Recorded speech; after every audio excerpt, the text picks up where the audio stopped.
Big pass Tamil season 9ல இருந்து கடந்த வாரம் கானா வினோத் வந்து பார்த்தீங்கன்னா, 18 லட்சம் ரூபாய் எடுத்துக்கிட்டு பிக் பாஸ் வீட்ட விட்டு வெளியேறிட்டாரு.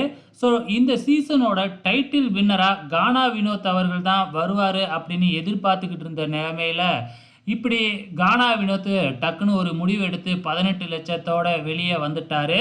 இப்ப கானா வினோத் வெளியில வந்ததுக்கப்புறம் அவருக்கு கொடுக்கிற அந்த இம்பார்ட்டன்ட் ஆடியன்ஸ் மத்தியிலயும் அவங்களோட ரசிகர்கள் உற்சாகமா வரவேற்பு கொடுத்து கானா வினோத்தை வெல்கம் பண்ணியிருக்கிறாங்க. ஸோ நேற்று நைட்டே வரும்பொழுது சும்மா தார தப்பட்டையோட கானா வினோத்தை வீட்டுக்கு அழைச்சிக்கிட்டு வந்திருப்பாங்க.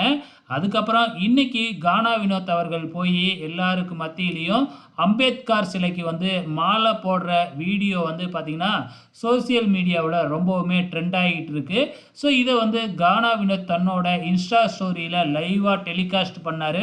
ஓகே ஃப்ரெண்ட்ஸ், உங்களோட கமெண்ட்ஸை மறக்காமல் இந்த வீடியோ கீழே கமெண்ட் பண்ணுங்கள்.